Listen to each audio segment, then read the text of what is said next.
देखिए ये मिस्टेक जो है ये आपकी रॉन्ग जजमेंट और मिस कैलकुलेशन की वजह से हो सकती है।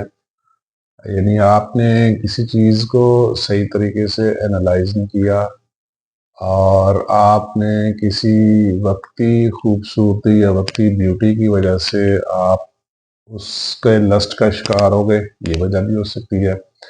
बेसिकली आपने ना आपने कैलकुलेशंस नहीं की, आप मिसलीड हो गए ड्यू टू मिस इन्फॉर्मेशन। ठीक है, ये होती है मिस्टेक। मिस्टेक देखिए ये तो किसी से भी हो सकती है, लेकिन एक्चुअली वजह यही होती है कि इंफॉर्मेशन कम होना या आपकी कैलकुलेशन कम होना या आपका एनालिसिस वीक होना, ये मिस्टेक की असल वजह है और यही मिस्टेक होती है। लेकिन देखिए एक बार मिस्टेक अक्सर लोगों से हो जाती है, किसी से भी हो सकती है।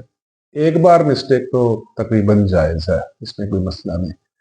लेकिन अगर आप यही मिस्टेक बार बार कर रहे हैं तो इसका मतलब ये है कि ये आपकी मिस्टेक नहीं, ये आपका कॉन्शियस डिसीजन है, सबकॉन्शियस डिसीजन नहीं। यानी आपने सोच समझ के ये फैसला किया है।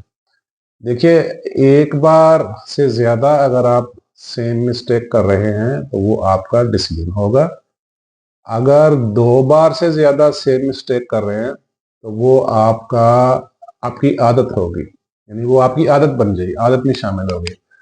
अगर तीन बार से ज्यादा कर रहे हैं तो वो आपका करेक्टर हो जाएगा, यानी आदत इतनी बड़ी कि वो आपके करेक्टर का, आपके किरदार का हिस्सा बन गई।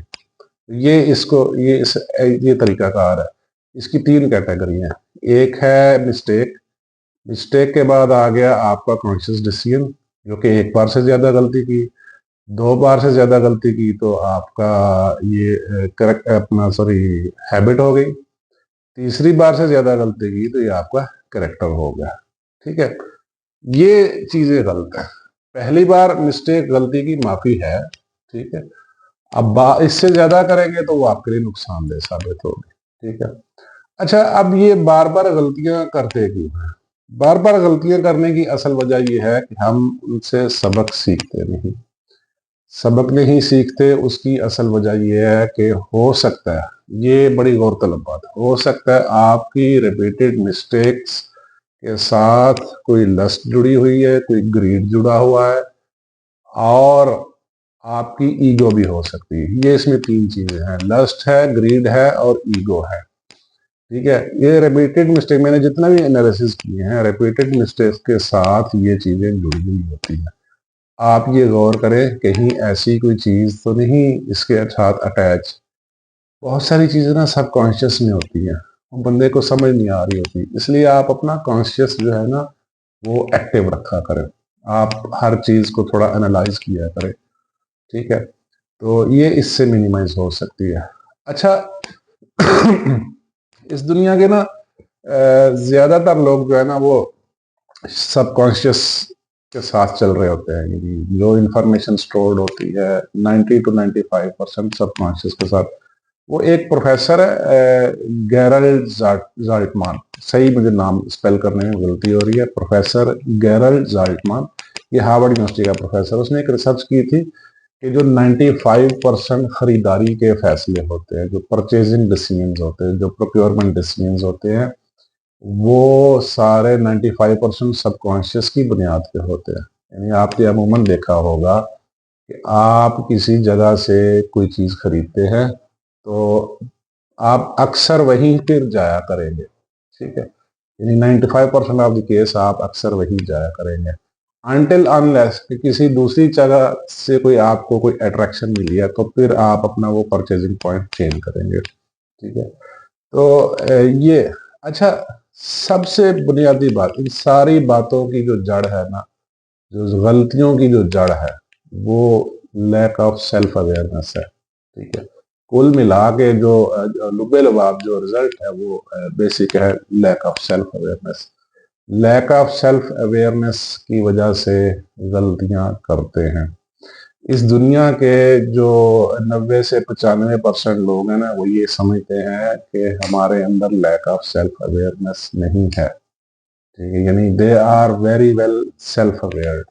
हालांकि ऐसा नहीं है, ये तहकीक ने साबित किया, इस पे बड़ी रिसर्च हुई है, गूगल पे इसकी रिसर्च पड़ी हुई। हालांकि इस दुनिया में सिर्फ मैक्सिमम 15% लोग हैं जो सेल्फ अवेयर्ड हैं, इससे ज्यादा नहीं है। ठीक है, तो अच्छा, सेल्फ अवेयरनेस जो ओवर हो जाती है उसका भी एक नुकसान है, और जो कम होती है उसका नुकसान है कि आप बार बार मिस्टेक्स करते रहते हैं। ठीक है, अब जो ओवर सेल्फ अवेयर लोग हैं वो अमूमन डिप्रेशन या एंग्जाइटी की तरफ चले जाते हैं। तो ये आपको एक लेवल पे सेल्फ अवेयर रहना चाहिए और रहना पड़ेगा, अदरवाइज आप डिप्रेशन, अगर आप ओवर हो गए तो आप डिप्रेशन की तरफ जा सकते हैं, एंशियस हो सकते हैं, वहमी हो सकते हैं। ठीक है, इल्यूनरी हो सकते हैं, आप बहुत ज्यादा वहम का शिकार हो जाएंगे, बहुत ज्यादा आप डिप्रेशन में चले जाएंगे। ये बड़ी गौरतलब बातें हैं। तो जो एक राइटर था पाउलो कोहलो, जिसने अल्केमिस्ट किताब लिखी थी, बड़ा फेमस राइटर है, आई थिंक 80s 90s में ये बुक आई थी, आप ये बुक लेके पढ़ें। उसकी ना एक फेमस कोटेशन है कि रिपीटेड मिस्टेक जो है ना वो आपका कॉन्शियस डिसीजन है। ठीक है, एक बार मिस्टेक ओके, रिपीटेड मिस्टेक जो है ना ये आपका कॉन्शियस डिसीजन है। तो इसलिए आप इस पे ना तवज्जो दें। आप एक ही गलती बार बार क्यों कर रहे हैं उसको थोड़ा सा कैलकुलेट करें, और ख़ास तौर पर उसके साथ जो लस्ट और ग्रीड जुड़े हुए हैं ये ध्यान में रखिए। लाशऊर में हम हमारे कोई लस्ट या ग्रीड होता है, कोई लालच जुड़ा हुआ होता है, लेकिन ऊपर से हमने पोर्ट्रे किया होता है नहीं नहीं नहीं ऐसा कोई मसला नहीं, लालच नहीं, हालांकि इसके पीछे कोई लालच छुपा हुआ है, कुछ ना कुछ ऐड होता है, कोई ना कोई चीज अटैच होती है, इसकी वजह से हम बार बार गलतियां कर रहे होते हैं। और ईगो, ठीक है, सम टाइम हम ईगो की वजह से भी गलतियां कर रहे होते हैं। तो ईगो को मिनिमाइज करें, लस्ट और ग्रीड को मिनिमाइज करें। दोनों खत्म हो सकते हैं पूरे तो ठीक है, पूरे 100% तो नहीं होंगे लेकिन काफी हद तक मिनिमाइज होंगे, इसको प्रैक्टिस करें। तो ये चीज है, इससे आपकी मिस्टेक्स कंट्रोल होंगी। अदरवाइज आप बार बार मिस्टेक्स करते रहेंगे, आपको नुकसान होता रहेगा, मुआशी नुकसान भी, और करेक्टर वाइज भी आपको नुकसान होगा, और मॉरली भी नुकसान होगा। तो ये मसाइल है। तो ये था आपके सवाल का जवाब।